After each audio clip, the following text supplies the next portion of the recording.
third day of a major offensive to retake the city of Tikrit, the Iraqi military advances with the help of Iranian-backed Shiite militias and with the U.S. on the sidelines. A day after his divisive speech in the Congress, Israeli Prime Minister Benjamin Netanyahu returns from Washington and hits back at U.S. President Obama's criticism. Meanwhile, U.S. Secretary of State John Kerry heads to Saudi Arabia after a third day of nuclear talks with his Iranian counterpart. And Palestinian leaders gather in Ramallah to debate relations with Israel. On the table is suspending the key agreement for security coordination in the already volatile West Bank.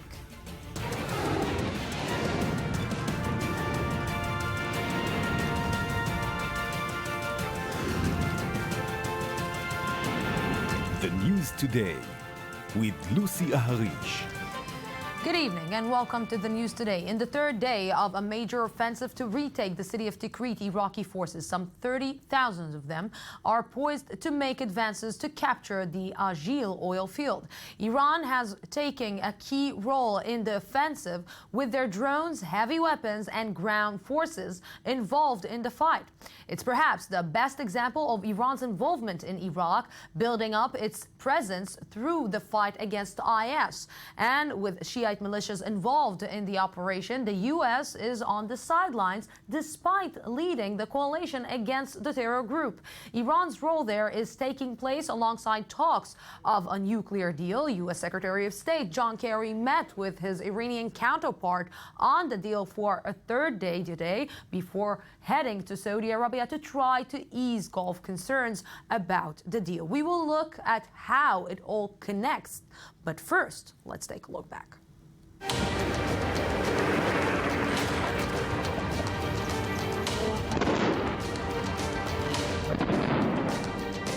تم دق أوكار الدواعش المتواجدين بالمدفعية والطائرات والقوى الصاروخية.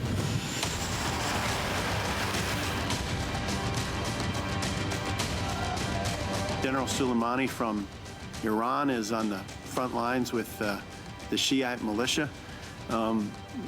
What is going on there? We need to be watchful as we together with the Iraqi government take back territory from ISIL.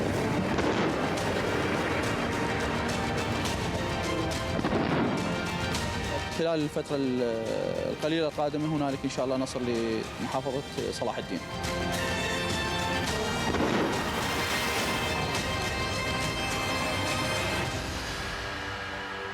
And with me to understand a little bit more is Ron Zinger, Middle East editor for Israel Public Radio. Good evening. Thank you very much for joining me. You know what? We are hearing a lot of conspiracy theories about what is happening in the Middle East, and it seems that the conspiracy theories are becoming the reality. Everyone is connected to everyone and is connected to everything, and today we are seeing the proof for that. Yes. Well, I think that what is going on right now in Tikrit is a major issue, not only for the Iraqis, but also for their allies, or for the allies of the United States and other parts of the coalition. Something went wrong. I don't think the Americans wanted that the Iranian or the pro-Iranian militias, the pro-Iranian Shiite militias, will be so much powerful or will be involving in this latest operation in Tikrit. What we're seeing right now is not only the forces of the Iraqi army inside Tikrit, but we're also seeing the Shiite militias backed by Iran. We are seeing, and the Iranians are not trying to hide it anymore. And this is a major problem for the U.S. because the U.S. is asking itself the question, or questions are being raised right now in the U.S. How can it be that there is this U.S.-Iranian cooperation and no one has told us anything about it? No one has told us. I'm just trying to remember some of the things that Benjamin Netanyahu said last night.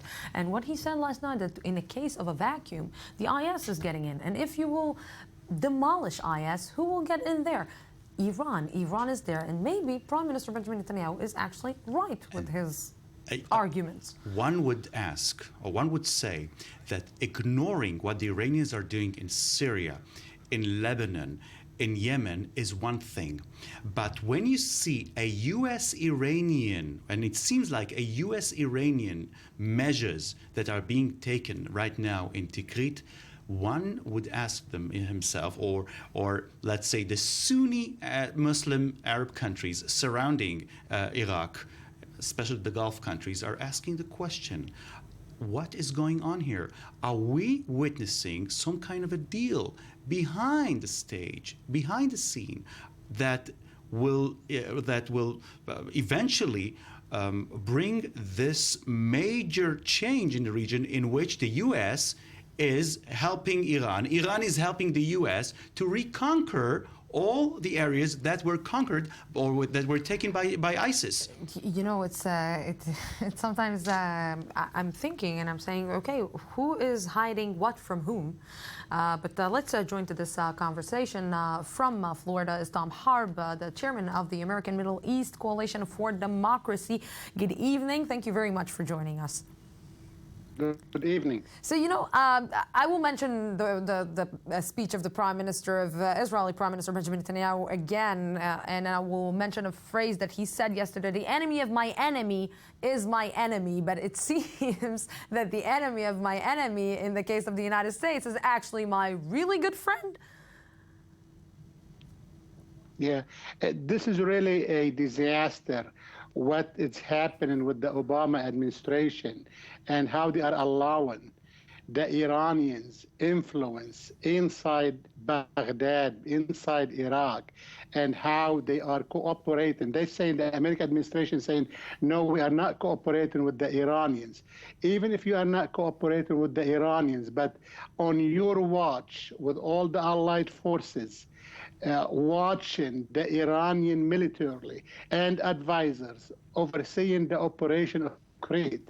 It's one of the major failure of the U.S. policy in Iraq. And what this might do, the Iraqi government might win the battle now in Tikrit, but they're going to lose the war overall in Iraq. Because if there is no political system in place to give guarantees to the Sunnis, how they will govern themselves, then the people, the population are going to yield to ISIS, because ISIS to them is better protection than the corruption regime of Iran inside Baghdad. Mr. Harb, I'm trying to understand, what did we all miss? Because it seems that we missed something in this deal, or so-called deal, between the United States and Iran. I don't think we, the people and the nations, missed anything. The Obama administration is missing a lot.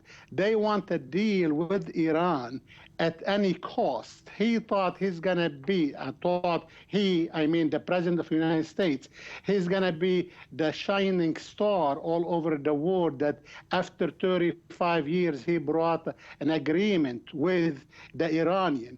But as Prime Minister Netanyahu said yesterday, that agreement is bringing a horrible vision to the Middle East, of wars coming to the Middle East because of the agreement the Obama administration signing with the Iranian at the present time.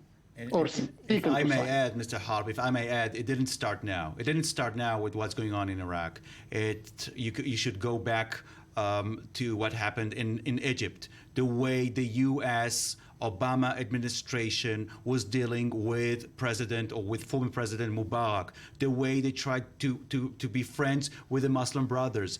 Go back to Syria. Look what happened in Syria. Instead of putting an end to the Bashar al-Assad's regime, of course, no chemical weapon was used in the last year, but so many thousands, maybe tens of thousands of Syrians were slaughtered in other ways, if I may add, thanks to the U.S. foreign policy. And this is the problem. It seems, and will you agree with me that something is going wrong with the U.S. foreign policy when it comes to the Middle East? Well, I think not only the Middle East, all over the world. Now, to know the administration, you got to understand who are the advisors inside that administration, who are the people been advising President Obama for the last 6-7 years. Before he became to office and since he took office, he brought in the Muslim Brotherhoods to advise him, and a team of pro-Iranian regime. They are sitting in Washington, and some of them very influential inside his administration. So all what they telling him, disregard the past. We are the past for the future. He started exactly with the Muslim Brotherhoods, that they are the past to the future, and on their counterpart, who they've been supplying Hamas and the Muslim Brotherhoods and Hezbollah with all the weapons to fight Israel, it is the Iranian regime. So those people work together. The Iranian lobby in Washington and the Muslim Brotherhoods work together, and they still working together, because today the Muslim Brotherhoods and the Iran regime, they believe as long as they kick the foreigners out, they could go back and divide the Middle East to the caliphate the way they think they could do it on their own and their own format and shape. Yes, Mr. Tom Harb, thank you very, very much for this very interesting conversation with us. More on the ongoing battle for Tikrit, as well as the differences that have arisen recently between Washington and Baghdad, in the next report from Shaiba Nouri. A major operation is underway in Iraq to recapture the city of Tikrit, the birthplace of Saddam Hussein, from IS hands. The Iraqi forces on the ground have not yet penetrated into the city itself, as efforts continue to surround Tikrit before entering. Fighting is underway in districts, villages, and towns to the north and south of the city, with areas to the east already secured Tuesday. Slow progress is being made, but the Iraqi forces have also met fierce resistance from IS terrorists, who have made use of suicide bombers, snipers, and booby traps since the offensive began on Monday. About a third of the 30,000 Iraqi troops involved are standard military. The other two-thirds are Shiite militia forces.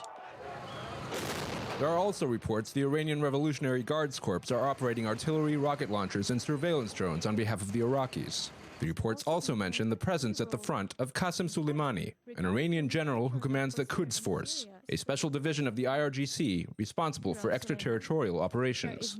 The chairman of the U.S. Joint Chiefs of Staff attempted to ease concerns over Iranian intervention.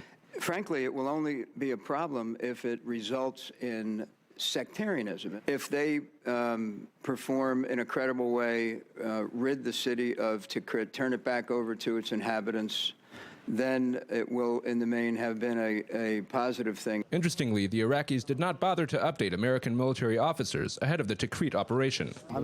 Just to assure you that the liberation process will be purely Iraqi in terms of forces, timing, weapons, and equipment, no one else has anything to do with it. This is our battle, the battle of the Iraqi army. The Americans only knew of the operation thanks to drone surveillance.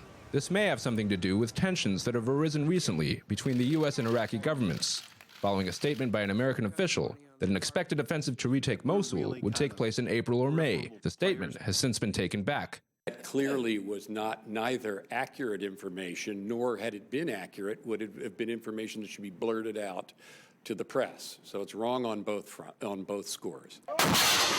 The Mosul offensive is now expected in the fall. Tensions between Baghdad and Washington may be a cause of concern for some, but others see the Iraqi forces' assertiveness and independence in action as an encouraging sign that they are beginning to own the struggle with all that entails.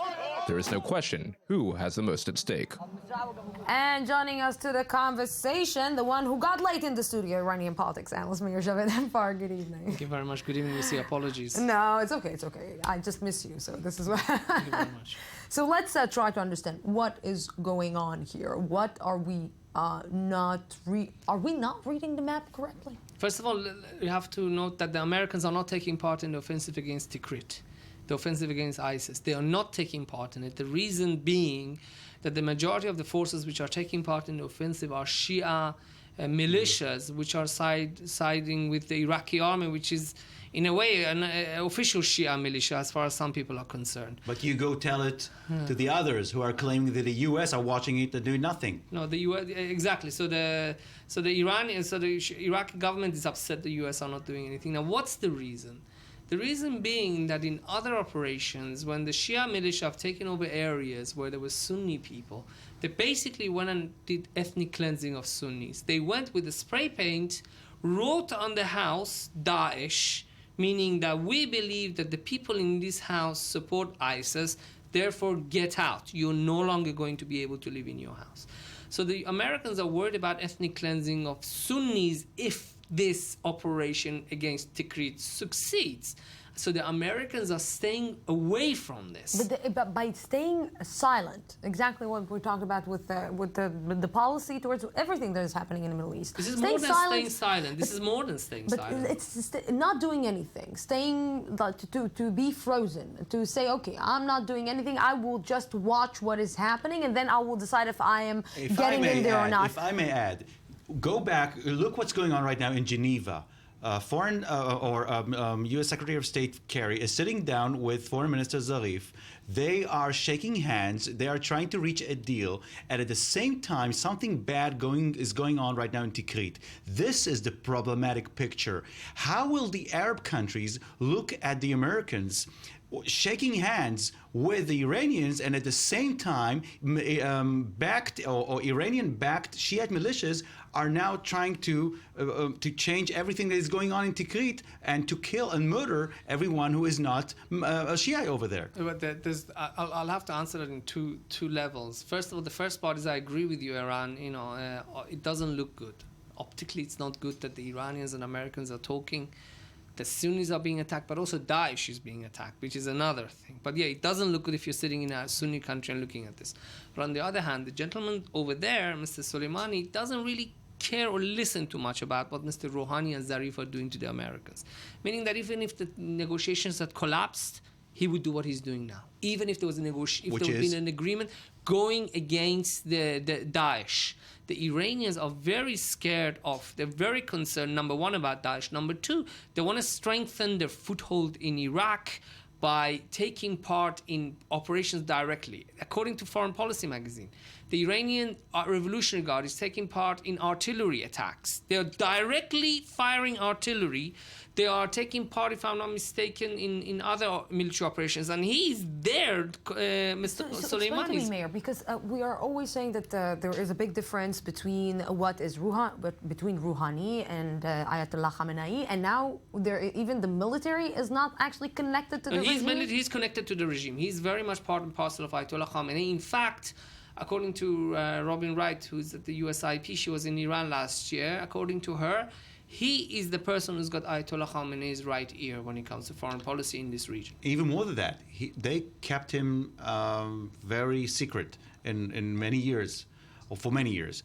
And today, they're no longer ashamed to put this man on the stage, on the front stage, and say, this is our man in Iraq. Qasem Soleimani is also our man in Syria, in Lebanon, and now in Yemen.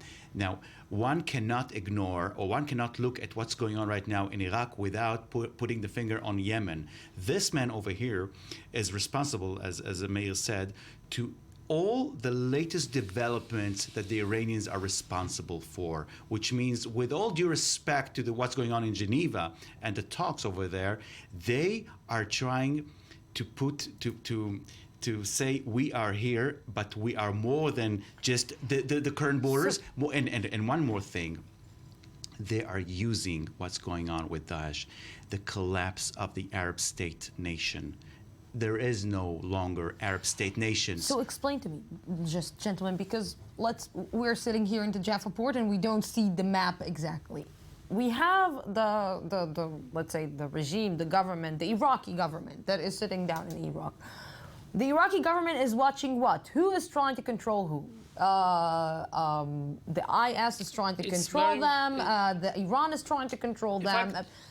How the map is right now? Explain to me the equation. We can first of all, regarding Yemen, you brought up a point regarding the Iranians are going to start, I think, 10 or 14 weekly flights now from Tehran. 28, sorry, excuse me, thank you. 28 flights. Let me tell you, Yemen is not on the top of the list of Iranian tourists. No. So Iranian families won't be flocking to Sana'a to taste the delicious qat or whatever it is. I'm sorry, I just don't know any other Yemeni goodies. You don't know what you're missing. Yes. But no, in all seriousness, so we could say yes, but we also have to look at the consequence, and we'll be doing this. You know what?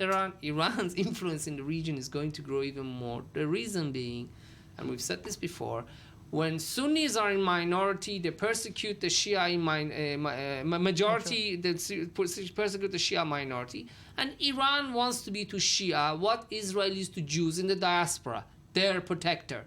So yes, we have to try to fight Iran's influence because they sponsor terror and all these other things. But as long as there's a persecution of Shia, Iran will be given an opportunity. And at the same time, when the Shia take over and they persecute Sunnis, Daesh will have opportunities. But there is a major difference between protective measures and occupying lands, occupying Arab countries. Not really occupying it. Exerting control, but the Revolutionary Guard doesn't have a... So we're talking about balance of power. Lucy, the president of Yemen, Abdrabbu Masouhadi, said 2 days ago, Sana'a, the capital of Yemen, is an Iranian-occupied capital. It depends how you define occupied. Of course, in terms of influence, you could say, but in terms of, like America occupied Iraq with thousands of troops, no. But they are influencing, absolutely. They are exerting a lot of influence. And the reason being, for years, how did the Sunnis treat the Houthi? And look at what happens now. By the way, there's another danger. If I can just put it, this is just one small point. The Jews of Yemen have lived in that country for thousands of years. There's 200 Jews who live in Yemen, still live in Yemen today, despite all the terrible things that have happened all these years. But they're about to leave. The reason being that the Houthi are not just anti-Israel, they're anti-Semitic. They're anti-Semitic. They're going after the Jews of Yemen, the 200. And it broke my heart to read in the New York Times. The head of the Jewish community in Yemen said by next year, this time, there will not be any Jews in Yemen, inshallah. And this is... they even survived Al-Qaeda. They even survived Al-Qaeda. They can't survive Al-Houthi. What you're saying, basically, that the two major powers that are playing right now in the Middle East is Iran and ISIS.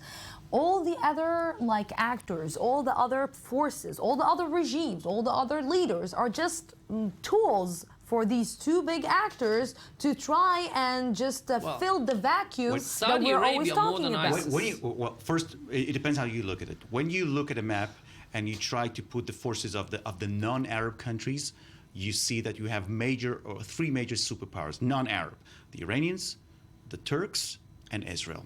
Now, I think that simply when you have what I said, the collapse of the state nation, the Arab state nation, you will find each and every one of these powers trying to make sure that the new order in the Middle East will not affect it. So Israel, the only thing that Israel is doing right now is to understand who are we talking to, for instance, in the Golan border. But when you look at Iran is not protecting itself. Iran is sending troops. Iran is sending troops to Iraq. Iran is sending troops to Syria, to Yemen, and it's also backing the opposition in Bahrain. This is the thing here. It's not that you have a country like Israel or Turkey that are trying to help in a certain way the ones who are being slaughtered. You have a slaughter. Iran is slaughtering them. That's Iran. Iran for many years tried to portray itself as the protector of Islam and Muslims, no matter whether they're Sunni or Shia. But now that they're taking part in a sectarian war, this is going to cost them. But if I can just go back to a little bit, try to address the roots here. How long did it take Iran to raise such a militia? Would it take about 2 or 3 months? 140,000 people? Maybe more. All of a sudden, 140,000 people up there. Where did the people come from? Let me give you a number. 258 days. Do you know what that's for? To obtain a license to open a bakery in Cairo, in the Arab world. In the Arab world, the bureaucracy kills enterprise, kills job creation so much, which is another reason is why we see extremist organization flourish. 258 days just to open up a bakery to make pita. Now, this is, again, to go back, we are going to cycle, this is a cycle that's going to continue in this region. Iran and Saudi Arabia don't care about Shia or Sunni. They are just trying to increase their own influence. And unfortunately, because this conflict has become sectarian, this is going to continue. He's totally right. Where does it put Saudi Arabia in all this game of throne that Saudi we're talking Arabia about? is not capable of dealing with Iran on its own. Saudi Arabia is right now backing Egypt. Egypt is now trying to build this joint Arab force of Egyptians, Saudis, Gulf states, North African states, in order to build something that will be able to confront ISIS. But ISIS is only the beginning, because everybody knows that ISIS is only a matter of time. When it ends, when the operation ends, the major problem, the major challenge of this joint Arab force is Iran. So basically, this is why John Kerry is going and trying to ease the tension with the Arab countries right now? The Shia want Iran to be in Iraq. Iran is not forcing itself upon the Shia. The Shia want it there. This is the question that I'm trying to address here, and we have to look at why. It depends where. I think majority of Shia in places Iraq that were settled by Shiite, no problem. The thing is that Iran is now sending its arms to places that were not with Shiite inside. I know, but I'm talking about the Shia. I said the Shia. The Shia in Iraq want Iran to be there, and in order to reduce Iran's influence in the region, we have to ask why. And again, it's because this terrible cycle when Sunnis. How do you reduce the influence of Iran in the region? If you want to get Arab countries to treat the Shia minority better, there were Iraqi soldiers, Shia, who, after the war, many Iranian soldiers, some of them did not even have money for medication.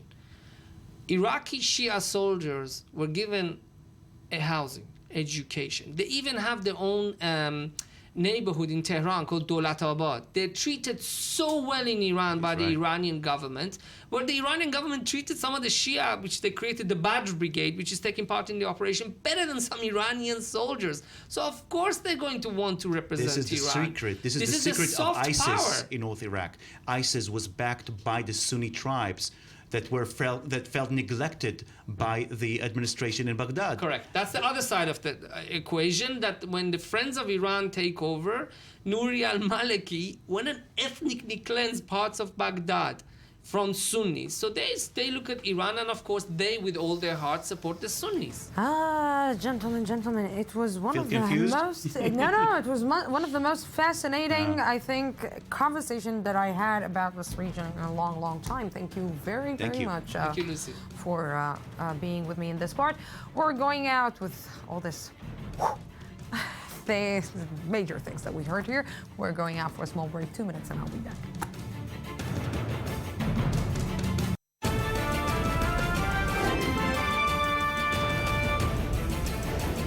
In the third day of a major offensive to retake the city of Tikrit, the Iraqi military advances with the help of Iranian-backed Shiite militias and with the U.S. on the sidelines.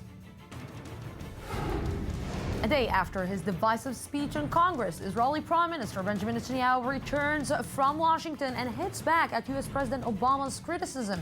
Meanwhile, U.S. Secretary of State John Kerry heads to Saudi Arabia after a third day of nuclear talks with his Iranian counterpart. And Palestinian leaders gather in Ramallah to debate relations with Israel. On the table is suspending the key agreement for security coordination in the already volatile West Bank.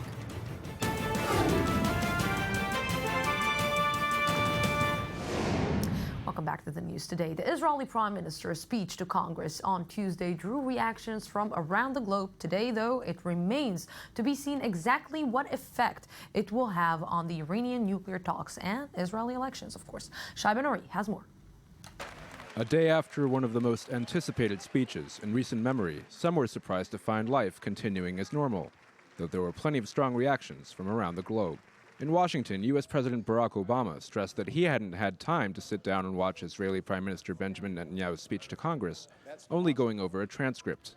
On the core issue, which is how do we prevent Iran from obtaining a nuclear weapon, the Prime Minister didn't offer any viable alternatives. The Prime Minister, after landing back in Israel, responded, releasing the following statement. I presented a practical alternative which would impose tougher restrictions on Iran's nuclear program, extending Iran's breakout time by years. I also called on the P5+1 to insist on a deal that would link the lifting of those restrictions to Iran ceasing its sponsorship of terrorism around the world, its aggression against its neighbors, and its calls for Israel's destruction. I heard encouraging responses from both Democrats and Republicans. They understood that the current proposal would lead to a bad deal and that the alternative is a better deal. Happy Purim. In Iran, Netanyahu's dramatics were received dismissively. This entire ordeal was performed in the Congress in the shape of a political show, which shows that the Congress of a great country claiming to be managers of the world has been hired by a fake regime. Back on Capitol Hill, there were those who thought Netanyahu had shown himself to be one of the great leaders of our time. The Prime Minister, again, is doing what I believe he needs to do as leader of the greatest country we have as an ally to the United States. He has to do this. But on the other side of the American political divide, it appears serious damage may have been done. House Minority Leader Nancy Pelosi, a firm supporter of Israel, said she was near tears during Netanyahu's speech, adding that she was saddened by the insult to the intelligence of the United States. The reactions of congressional Democrats are not to be taken for granted, considering the traditionally robust ties between Jerusalem and Congress. Overall, 57 Democrats marked their protest in absence Tuesday, though their seats were filled by substitutes. The Israeli election on March 17th will reveal if Washington and Jerusalem will have to endure 22 more months of the tense and volatile Netanyahu-Obama relationship. And with me now is Moran Stern, lecturer at the Georgetown University School of Foreign Service. Good evening. Thank you very much for joining us. Thank you, Lucy, for having me. So, Mr. Stern, you heard the speech yesterday. Of course, today we're the day after. What are the reactions in Congress and around D.C.? All right, so let me take you in 30 seconds from yesterday until today. So first of all, when yesterday, there is this very popular free distributed newspaper in Washington and in other major cities in the United States, and the front page showed Obama and Netanyahu face to face. And the image that was projected out of this was of Netanyahu as a rival, as a challenger to Obama. And the talk of today was, from what I was able to glean, is that there is an interest in what Prime Minister Netanyahu had to say, but there is also a sense of confusion. What really Netanyahu told us that we did not know, I will say some Americans from the general public, overall, Americans do realize, despite the serious coverage that there is in the United States for the ISIS issue, that a nuclear Iran and the foreign policy of Iran, even before having a nuclear power, is of a major strategic issue to the United States and its allies. After all, how can we explain the enormous amount of time that the American administration has spent negotiating a deal? So indeed, the general question, what is the added value of Netanyahu? How come that if Iran is such a big issue, Netanyahu did not spend time stopping in European capitals, in China, in Moscow, trying to speak to the other P5+1 members? So, Moran, let's try to understand, because, you know, a lot of people are talking about the aftermath. What will be the effect of this speech? Is it going to actually affect the relationship between Israel and the United States? So let me answer your questions with a couple of points. So first of all, I want to give credit to the United States as a superpower. You have to understand, the United States is a big country, and as such, it looks at the issues in a much broader, through a much broader prism. And what I'm trying to say here, that I believe that the American administration, its president, and its foreign policy establishment can distinguish between a specific prime minister and its echelon and Israel as such, and its indeed fundamental alliance with Israel. What will be indeed interesting to follow, and we're approaching that date, it's March 17, where we'll have general elections in Israel. Whether Netanyahu wins or not will have, I believe, great ramifications on how the United States will decide to retaliate or not.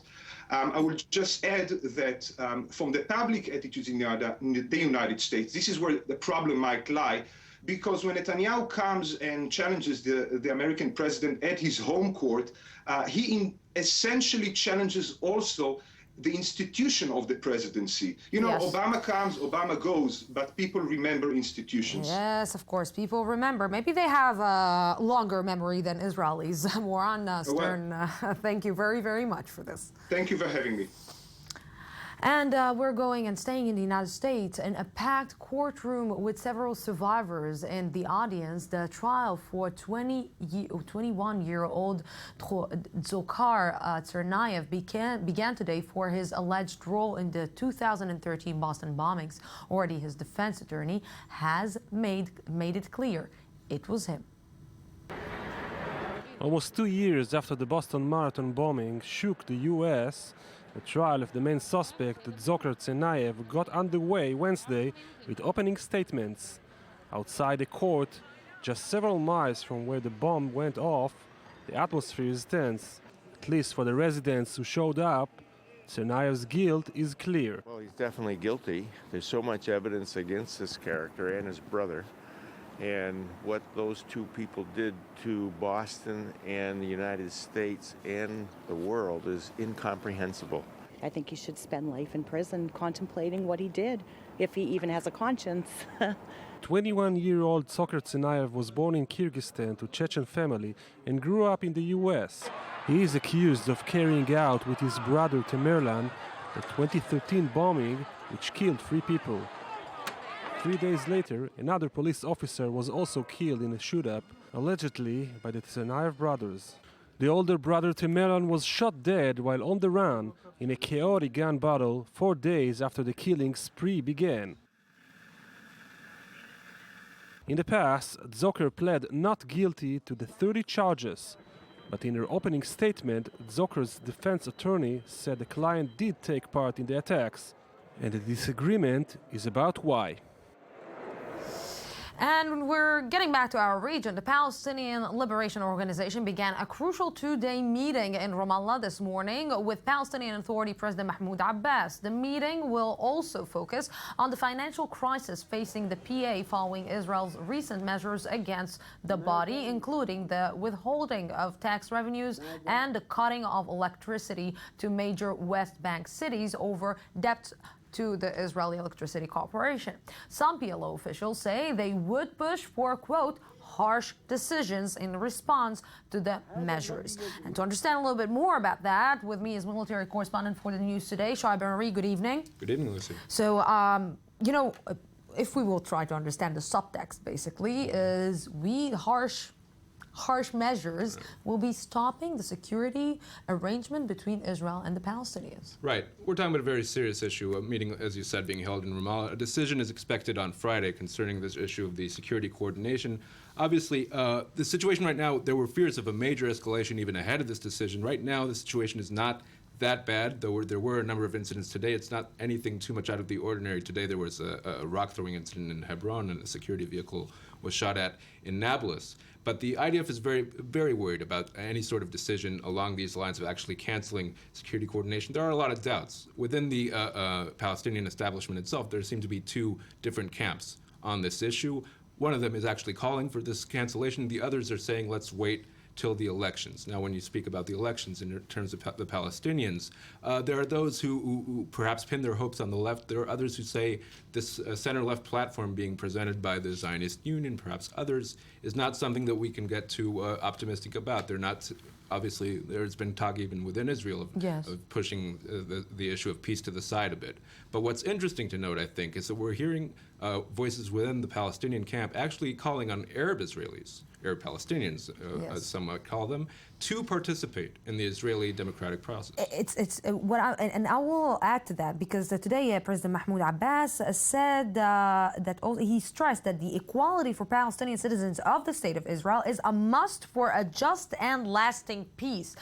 Right. It's not the first time that Mahmoud Abbas is mentioning the Israeli Arabs, but it seems that maybe Mahmoud Abbas and the Palestinians are realizing that the Israeli Arabs are getting much more power in the upcoming election than they used to be. Obviously, this has something to do with the new Arab list, of course, a coming together of a number of parties. They're not saying they're being very precise on this issue. They don't want to come out and intervene directly. They're not saying go and vote for the Arab Party. They want direct participation in the Israeli process, which is not to be taken for granted. Obviously, you could even see this as a sort of recognition of the Israeli democratic institutions, the Israeli state.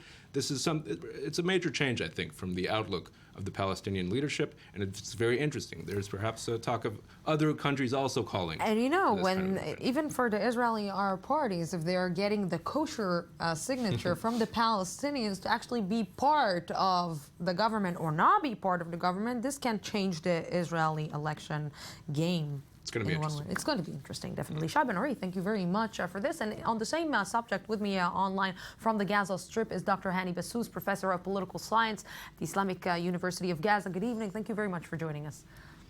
Good evening. So, Dr. Bassous, what is the current situation, economic situation in the Gaza Strip?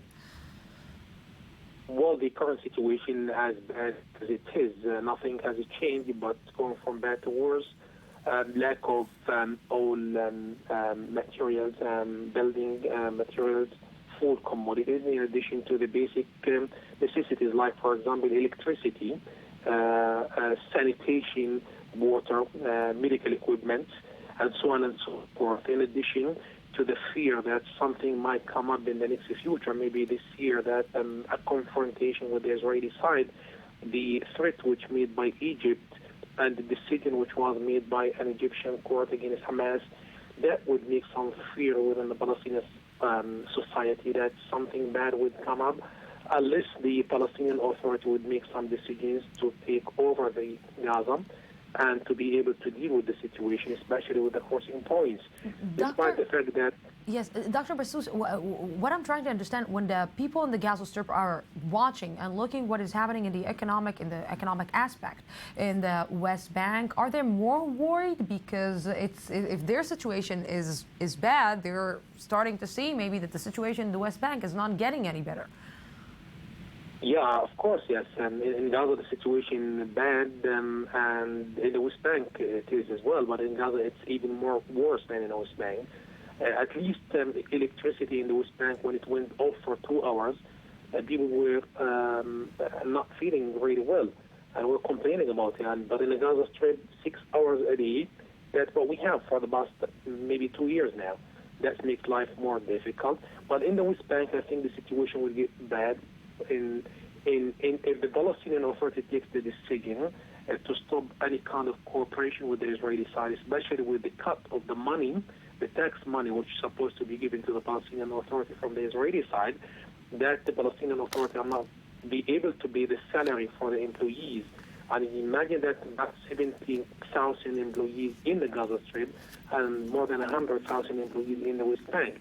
Yes. Those people not able to get the money, they would be not complaining only, but this would cause more difficult life for them, economic situation. Definitely. And the Palestinian Authority will not be able to fulfill its commitment towards the society. Yes, it's more problems for the Palestinian Authority. Dr. Hani Bassous, thank you very much for this. Over 32 years after a deadly terror attack in Paris, Old Jewish Quarter, French authorities today identified 3 suspects and have now issued international arrest warrants for them. Maxime Perez and Ayman Siksik have more. It took 32 years of investigations to finally identify the 3 suspected perpetrators of the attack on a Jewish restaurant in Paris in 1982. Marc Trevidic, the examining magistrate in charge of the case, issued international arrest warrants this Thursday against 3 Palestinians. 2 of them are the alleged perpetrators of the shooting spree. 6 people, including 2 Americans, were killed and over 20 were wounded. The suspects are former members of the Abu Nidal organization, a group which derived from Fatah. The organization was responsible for dozens of attacks around the world, especially in Europe. Backed by Saddam Hussein in Iraq and later by the Libyan regime of Colonel Muammar Gaddafi, the group was once the symbol of the global terror. Although the organization was highly active, no one was able to infiltrate it until the late 80s. It remained almost impenetrable, and it was extremely hard to recruit informers. This is part of the reason the group was able to commit so many terror attacks. One of the wanted suspects is Mahmoud Khader Abed Adra, also known as Hisham Harb. The 59-year-old Palestinian lives today in Ramallah, capital of the Palestinian Authority. The question now is whether or not President Mahmoud Abbas's security forces will arrest him. The Palestinian Authority may possibly offer some assistance, as it wishes to be legitimately accepted by the international community, and also because it has considered Abu Nidal as a rival faction for a long time. It will be interesting to see if the Palestinian Authority is willing to arrest the suspect. Breakthrough in the investigation was achieved thanks to a special unit for internal security, which claims the attack could have been ordered by the former Syrian dictator Hafez al-Assad, father of the current Syrian leader. And to something nice. Over 3,000 women, Jewish and Muslim, marched side by side in Jerusalem today, calling on politicians to bring resolution to the conflict back on the political agenda. Ahead of the Israeli elections and International Women's Day, they hope their voice will be heard and could bring about a change to the ongoing conflict. I-24 News correspondent Dzhokhar brings their story. First, Iran. Second, Iran. And third, Iran, again and again. 2 weeks ahead of elections, and not one word about the actual elephant, not just in the room, but in the Middle East, the Israeli-Palestinian conflict. But if the different political parties ignore it, some 3,000 Israeli and Palestinian women refuse to. We are a part of this conflict, and we want to be also a part of this solution. Women Wage Peace was established 6 months ago following the 50-day hostilities between Israel and Hamas. With plans to restore hope and prevent the next war, over 10,000 people have thus far signed up to the group's platform for a non-violent resolution, which they claim has vanished from the political agenda. The timing of elections and Prime Minister Benjamin Netanyahu's congressional speech have only underscored their point. We, the people, must influence the parties. We vote for them and we will oblige them to make a peace deal. There's no backing out of this. This movement connected women from all across the country on the Palestinian side as well, connecting the knowledge, experience, and ideology of the women. We found our common ground and we believe in the urgent need for peace. For months, women of all ages and religions took to the streets and promoted public support for a political agreement. A day after Netanyahu's plea to the Americans, which completely neglected the ongoing Israeli-Palestinian conflict, they marched from across the country to the Parliament building in Jerusalem and called the battling politicians to take action in order to win their vote. If the political party will see that the majority of the people wants that, they will understand they have to do it. This is our mission, to bring as much as people as we can to this table and say, yes, we want peace. We don't want war anymore. It's time to change. And with me now for a look at the literary is correspondent and author Ayman Siksik. Good evening. Good evening, Lucy. Today you're going to speak about the accidental superpower, and we're talking about the United States. And I am wondering, is there an answer or some kind of a point in the title? Well, absolutely, there is a point in the title. Peter Zerihan is telling us how the United States became a superpower. By mistake? By mistake. World War II was a mistake, quite a big mistake. And as you know, it took the U.S. a lot of time to get involved back then. But since then, it's been involved in everything in many, many ways. And what we're seeing right now is a reversal of this trend. The American people and the American government specifically are trying to reduce their footprint all over the world. And of course, the biggest example is Obama refusing to send ground troops into Iraq and Syria, a huge departure from the Bush policies. Because he was looking more at the domestic issues. The question is, was it a successful or a smart decision on his part? Well, according to this book, it absolutely was. We have to remember that this book focuses on the American economy. And the American economy is only benefiting from America being less involved in what's going on in the world, particularly at this time of huge global disorder. Russia's economy is collapsing. The Greek economy is collapsing, but the U.S.'s economy is booming. It's never been doing as good as now. We saw just recently the sales in retail over Christmas and into New Year's were absolutely fantastic. People are getting more and more jobs. Obama's not lying about that. There are more jobs in the United States. And the reason for this is America's decreasing involvement around the world. It means that the superpower, because if we're looking at the subprime crisis, it means that the superpower can, in 2008, can get out of this situation in a very good way. In a very good way, but this is only true for the United States. It's not going to help anyone else, and there are many, many factors, geographic factors specifically, water reservoirs, and one more important factor is that the U.S. is one of the few nations that has a very, very lively young population, while the rest of the world is aging and getting out of the workforce. Yeah, but when you're going with the upper hand on the domestic, sometimes you're losing on the foreign, and of course, Benjamin Netanyahu can say a lot about that to Barack Obama. Well, if you ask him, I'm sure we'll get different answers. Yes, I'm a thank you very much. Thank you, Lucy. And we're going right now back here for something happy. The Kiryat Chinuch school in Tel Aviv decided to celebrate the Jewish holiday of Purim in a unique way, a Purim Parade of Jews and Arabs who marched side by side in the streets of Jaffa, not too far from the I-24 News studios, using costumes made of recycled materials. I-24 News reporter Ori Shapira went there and returned overwhelmed by the spirit of coexistence.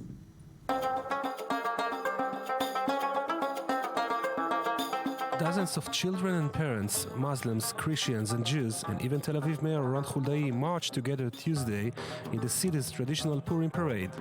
Called the Adloyada, the procession, organized by the Kiryat Chinuch bilingual school, was dedicated this year to recycling. We are delighted to see such an active school that works so well and continues to grow.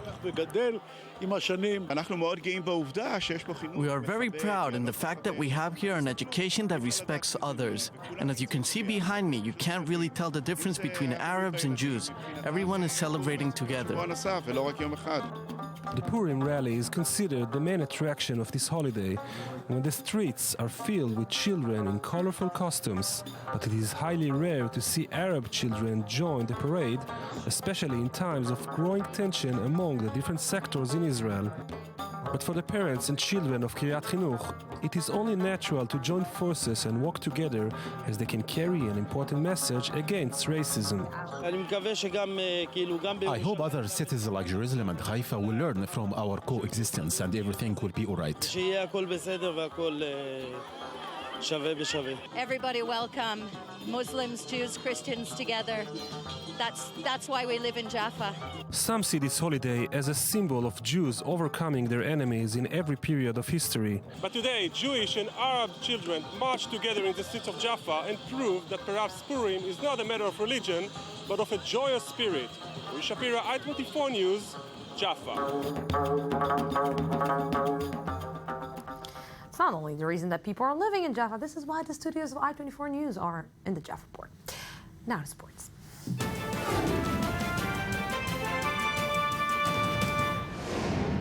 And with me is the host of I-24 News Sports Magazine, Jonathan Rego. Hello. Hello. How are you? I'm fine. How are you? All good. Where have you been? Azerbaijan. Ah, nice. You can call me Lucy Khanum. Lucy Khanum, okay. Lucy Khanum. Lucy Khanum. Yes, okay. Lucy Khanum. Yes, I'm terrible with the Azeri accent. I'll work on it. Yeah, you need to work on it. Yeah. But they have they're supporting a big, football team.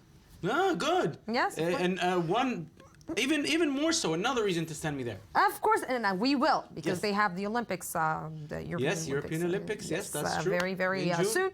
Maybe you will be in Azerbaijan. Interesting. Let's talk about the Spanish Cup. Spanish Cup, the second leg of the semifinals are tonight. Barcelona won their first game 3-1 at home, and they're playing tonight against Villarreal. This is the first game we're seeing, which Barcelona won 3-1. They are, of course, big favorites, but it's not easy. Villarreal, if you remember, they just tied against Real Madrid this past weekend in Madrid. They're a good team. They're one of the best teams in Spain this season, so it's not going to be easy for Barcelona. They are, though, seen as the favorites. Most chances are we'll see a Barcelona derby in the final. Barcelona against Espanyol. Most chances the Barcelona derby will be played in Madrid. That's going to be very interesting to see. And Barcelona derby will be played in Madrid. In Madrid, yes. It's the Spanish Cup final, played in the capital. Makes sense. Makes sense? Yeah, makes sense. Yeah, but it's But makes sense. Makes really. sense. It's like the Jerusalem Derby will be played in Tel Aviv. It happened more than once. So let's go and complain. We're always talking about misbehaving in sports. Misbehaving of the fans. It's far worse when it comes in the players. This is still in Spain. The Basque Derby in basketball took place this weekend. Bilbao against Laboral Cucha. We saw one player hitting each other, and then basically everything breaks loose. The players going against each other. Yeah, there are 10 players on the field at the moment, but there are far more than 10 people here because all the benches came in, and hey, we're gonna beat that guy. Basically, that's what we see here. We complain about the fans. How about the players behave themselves first? Then we can complain about the fans. Unbelievable, yes. And this was, by the way, the game was almost over, completely decided. But hey, let's have a fight. Why not? Really sad to see this. Yes. You bring me flying people. Now you're bringing me what? What could be more cool than a lawnmower race on the ice? On the ice? On the ice. That's what happened here in Finland this past Sunday. Now, the problem was Finland is experiencing a very hot winter, hot in their standards, which means sometimes temperatures are over freezing. So the ice was not really ice. People were actually sinking in the water sometimes. A bit of a problem for a lawnmower when it sinks in the water. The winning team, by the way, was called Luxembourg. Why what Luxembourg? What is a hot winter? A bit over freezing. That's in Finnish standards. A hot winter when we see all this ice? Yes. I mean, they're used to -20, so above freezing is a bit hot. Really hot here. Yes. Hot winter in Israel. Jonathan Regev, thank you very much for this. Lucy. And we're going out and we're back for the I-24 News Special Election 2015.